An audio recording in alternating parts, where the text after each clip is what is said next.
लक्ष्मी वेंकटरमण स्वामिनः संपूर्णनक्षत्र कृपाकटाक्षसिद्धिरस्तु सर्वज्ञास्तन्तु यजमानस्य कामाः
దాదాపు 4 నెలలుగా ఈ ఎలక్షన్తో గడప రాలేకపోయినాను.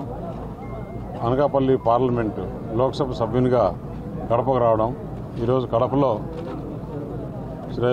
శ్రేయోభిలాషులు, అభిమానులు, బంధువులు, మిత్రులు, స్నేహితులు, జనసేన, తెలుగుదేశం, భారతీయ జనతా పార్టీ నాయకులు, కార్యకర్తలు అందరూ వచ్చి ఘనంగా స్వాగతం పలకడం, అలాగే మొదట గడప దేవుని గడప వెంకటేశ్వర స్వామిని దర్శించుకొని, అలాగే ముందు నుంచి కూడా ఎప్పుడు కడపలో ఏ కార్యక్రమం ఉన్నా కూడా గడపకు దర్గా రావడం, ఇక్కడ దర్గా ఆశీర్వాదం తీసుకోవడం ఆనవాయితీ.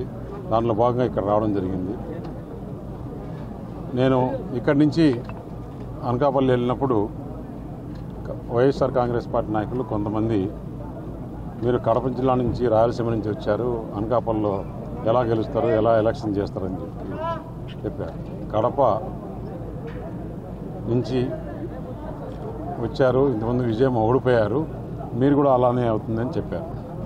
నేను ఆ రోజు మొట్టమొదటిగా 5 ఎడిటర్స్ అని టీవీ9 ఒక ప్రోగ్రాం పెడితే ఆ ప్రోగ్రాంలో కూడా చెప్పారు, వాళ్ళ బ్రాండ్ వేరు, మా బ్రాండ్ వేరు.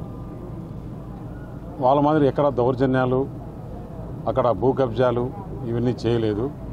నేను ఇక్కడి నుంచి వెళ్ళి అనకాపల్లిలో దాదాపు 3 లక్షల పైచీలకు ఓటుతో గెలవడం జరిగింది. 7 అసెంబ్లీ నియోజకవర్గాల్లో కూడా మంచి మెజార్టీతో, అసలు పెందుర్తి అసెంబ్లీ నియోజకవర్గంలో అయితే 82-83 వేలు మెజారిటీ.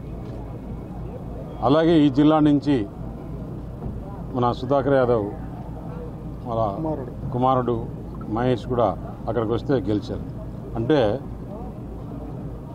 కడపలో మంచివారు ఉన్నారు, వాళ్ళ వల్ల ఈ కడప జిల్లాకు చెడ్డ పేరు తీసుకొచ్చారు. మేమిద్దరం వెళ్ళి అక్కడ గెలిచిన దానివల్ల ఈరోజు కడప జిల్లాకు మంచి పేరు తీసుకొచ్చాం. ఇంకా కూడా కడపలో కానీ ఆంధ్రప్రదేశ్లో కానీ అందరూ మెచ్చుకునే విధంగా పనిచేసి వీళ్ళు ఎక్కడన్నా కానీ బాగా చేస్తారనే మంచి పేరు తెచ్చుకుంటాం. అలాగే నా సొంత జిల్లా నుంచి ఇక్కడ ఏ సమస్యలు ఉన్నా కానీ నాయకులు అందుబాటులో ఉంటాను. అక్కడ సమయము, ఇక్కడ సమయము రెండు కూడా, ఇక్కడ ఉండే సమస్యలు అక్కడ ఉండే సమస్యలు రెండు కూడా నా సొంత సమస్యల మాదిరి తీసుకుంటాను. అనకాపల్లి వెళ్ళాను, అక్కడి నుంచి లోక్సభ మెంబర్గా అయినా కూడా కడప జిల్లాలో కూడా తప్పకుండా నాయకుల్ని కలవడం, అలాగే ఇక్కడ సమస్యలను ప్రభుత్వ దృష్టికి తీసుకెళ్లడం, ఇక్కడ మంచి పరిపాలన జరిగే విధంగా ఎలాంటి ఇబ్బందులు లేకుండా, ఎలాంటి దౌర్జన్యాలు లేకుండా మంచి పాలన ఈ కూటమి అందించే విధంగా ఏదైతే ఎలక్షన్లో చెప్పారో, మేనిఫెస్టోలో ఉందో అవన్నీ కూడా తప్పకుండా అమలయ్యే విధంగా, అలాగే ఇక్కడ దౌర్జన్యాలు లేకుండా, దోపిడీలు లేకుండా, అవినీతి లేకుండా ప్రభుత్వం చేస్తుందని చెప్పేసి తెలియజేస్తున్నా. మీడియా మిత్రులకు అందరికీ కూడా ధన్యవాదాలు. ఎందుకంటే నేను ఇక్కడున్న అనకాపల్లిలో కూడా కడప జిల్లా నుంచి కూడా నాకు మంచి సహకారం వచ్చింది. ఇక్కడి నుంచి చాలామంది కూడా వచ్చి ఎలక్షన్లో అక్కడ నాకు పనిచేయడం జరిగింది. వారందరికీ కూడా ధన్యవాదాలు తెలుపుతున్నా. నేను అనకాపల్లిలో ఉన్నా కూడా ఇక్కడ కడప జిల్లాను ఏమాత్రం అశ్రద్ధ వహించేది లేదు. తప్పకుండా ఇక్కడ న్యాయం జరుగుతాను. నాయకులకి అందరికీ కూడా అందుబాటులో ఉంటాను. ఎక్కువ దాంట్లో స్థలాలు కొని రైతులకి తక్కువ డబ్బులు ఇచ్చి గవర్నమెంట్ నుంచి ఎక్కువ డబ్బులు తీసుకున్నారు. ఇప్పుడు గవర్నమెంట్ నుంచి ఏ స్థలంలో ఏ విలేజ్లో ఎంతగా తీసుకున్నారు అనేది గవర్నమెంట్ అయితే అఫిషియల్గా పే చేసింది కదా. అఫిషియల్గా పే చేసిన తర్వాత వాళ్ళ అకౌంట్లకి, ఆ ల్యాండ్ ఓనర్ అకౌంట్లకి వెళ్ళింది. వాళ్ళ దగ్గర ఏం చేశారంటే ఆ నాయకులు, ఆ ఎమ్మెల్యేలు, ఆ ఎంపీలు వారిని దౌర్జన్యం చేసి, వారిని భయభ్రాంతులు చేసి వారి దగ్గర నుంచి డబ్బు గుంజుకున్నారు. అలాంటి కంప్లైంట్లు ఏదన్నా వస్తే తప్పకుండా ఇప్పుడు ఎంక్వైరీ చేసి, అలాగే ఎక్కడెక్కడ కొన్ని తెలిసినట్టు ఉన్నాయి అవన్నీ కూడా రాతపూర్వకంగా కలెక్టర్ గారికి లేకుంటే ప్రభుత్వ దృష్టికి తీసుకెళ్లి అవన్నీ ఏం చేయాలనో ఆ విధంగా చర్యలు తీసుకుంటామని చెప్పి. గతంలో వాళ్ళు పెట్టిందే పేదలకు ఇల్లు కట్టాలని కాదు. పేదలకు ఇల్లు కట్టాలంటే ఒక సెంటుతో కుదరదు.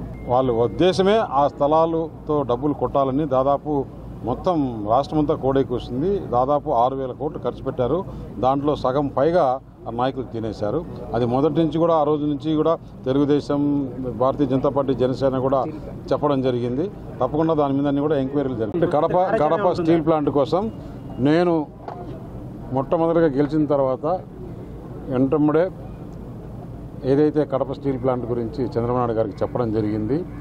ఆ జగన్మోహన్ రెడ్డి గత 5 సంవత్సరాల్లో 2-3 సార్లు ఫౌండేషన్లు మార్చి ఇదని అదని చేశారు, కానీ ఇంతవరకు ఏం జరగలేదు. తప్పకుండా ఇప్పుడు యుద్ధ ప్రాతిపదిక పైన ఆ ప్లాంట్ తీసుకొని వచ్చేదానికి, ఎందుకంటే లాస్ట్లో ఎలక్షన్ల ముందు జరిగింది అది.